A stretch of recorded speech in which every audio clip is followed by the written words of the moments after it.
শেখ মুজিবুর রহমান কখনোই বাংলাদেশের স্বাধীনতা এবং সার্বভৌমত্ব চায় নাই। তাহলে আজকে আপনারা সাংবাদিকতাই করতে পারতেন না, আপনাদের পত্রিকাই থাকতে পার না, আপনারা তাদেরকে লেখেন বিপদগামী সেনা সদস্য। বাংলাদেশের ইতিহাসে যেটা আমি বারবার বলি, বাংলাদেশ স্বাধীন হওয়ার পর আমরা দুইবার নাজাত পেয়েছিলাম। একটা নাজাত আমাদের চোখের সামনে, যেটা 5ই আগস্ট। আরেকটা নাজাত আমরা পেয়েছিলাম 75 সালের 15ই আগস্ট। এই নতুন বাংলাদেশেও অসংখ্য গণমাধ্যমে আমি দেখলাম রিপোর্ট করা হয়েছে বিপদগামী কিছু সেনা সদস্য। সেই গণমাধ্যমগুলোকে আমি স্মরণ করিয়ে দিতে চাই, শুধুমাত্র ফ্যাসিস্ট শেখ হাসিনা নয়, তার পিতা ফ্যাসিস্ট শেখ মুজিবুর রহমান পছন্দের সরকারি 4টা গণমাধ্যম রেখে সকল গণমাধ্যমকে নিষিদ্ধ করে দিয়েছিলেন। 15ই আগস্টের বিপ্লব যদি সংগঠিত না হতো তাহলে আজকে আপনারা সাংবাদিকতাই করতে পারতেন না, আপনাদের পত্রিকাই থাকতে পার না, আপনারা তাদেরকে লেখেন বিপদগামী সেনা সদস্য। লেখার আগে একবার কৃতজ্ঞতা জানিয়েন তাদেরকে, যারা আপনাদের লেখার অধিকার এনে দিয়েছে। আজকের দিনে যে সকল বড় বড় রাজনৈতিক দল 15ই আগস্ট শেখ মুজিবের মৃত্যুকে নিয়ে আহাহু করতে চায়, ফ্রিডম পার্টিকে স্বীকৃতি দিতে চায় না, সেই সময় সেনা সদস্যদের বীর যোদ্ধা হিসাবে মানতে চান না, তাদেরকে আমি স্মরণ করিয়ে দিতে চাই, আয়নার সামনে দাঁড়ান। কারণ শেখ মুজিব বাকশাল গঠন করে সকল রাজনৈতিক দলকে নিষিদ্ধ ঘোষণা করেছিলেন। আজকে আপনারা রাজনীতি করতে পারতেন না। আজকে যে প্রেস ক্লাবে দাঁড়িয়ে আমি ভাষণ দিচ্ছি, আমি ভাষণ দিতে পারতাম না। এই জাতীয় বীরদেরকে আপনারা স্মরণ করতে পারেন না, এই জাতীয় বীরদেরকে আপনারা শ্রদ্ধা ভরে নিতে পারেন না। তাদেরকে একটা অসহায় জীবনের ব্যবস্থা করে দিয়েছেন।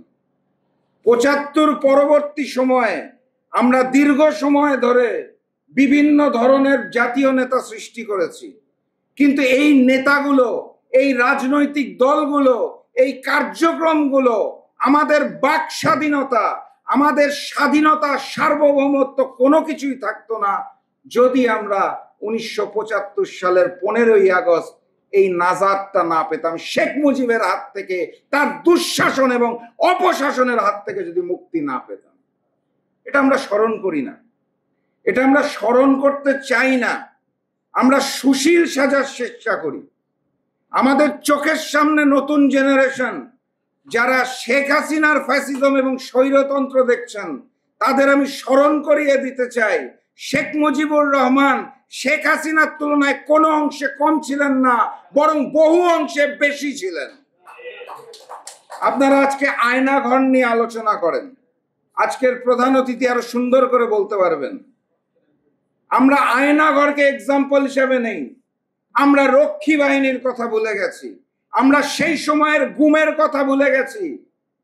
লাশগুলোকে ফেলে আসা হতো সাভারে শেখ মুজিবের শাসনামলে, এবং ওই সাভারের কুকুর এবং শেয়ালরা লাশ খেতে খেতে মোটা তাজা হয়ে উঠেছিল। এই ইতিহাস আমরা ভুলে গেছি।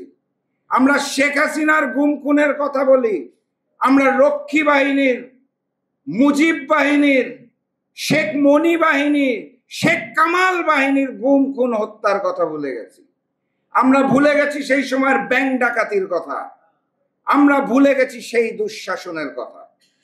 বাস্তবতা হচ্ছে শেখ হাসিনাকে আপনি ফ্যাসিস্ট বলতে পারেন, স্বৈরাচার বলতে পারেন, কিন্তু আমি মনে করি শেখ হাসিনাকে মহান রাব্বুল আলামিন আরেকবার ক্ষমতায় এনেছিলেন নতুন জেনারেশনকে জানানোর জন্য, বেটি যদি এরকম হয় বাপ কেমন ছিল চোখ খুলে দেখ। এই হচ্ছে শেখ মুজিব।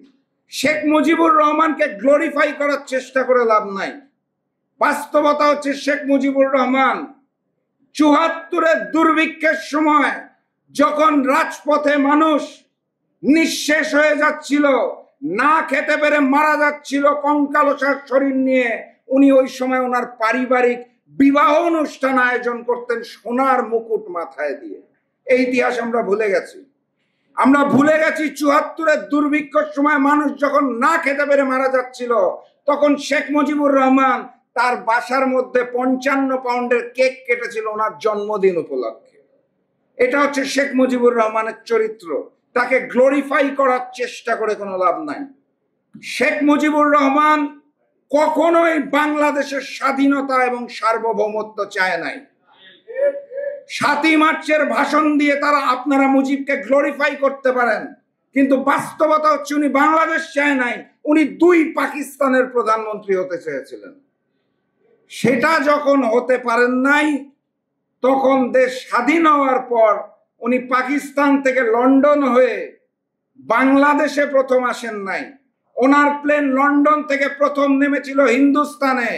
উনি নতুন বাংলাদেশে বাংলার মাটিতে পা না রেখে হিন্দুস্তানে পা রেখে হিন্দুস্তানের সেজদা করে সালাম জানিয়ে বলে এসেছিলেন যে বাংলাদেশ ভারতের করদ রাজ্য হবে, যা লাগবে সব দিয়ে দিব, আমার ক্ষমতাটা রাখেন।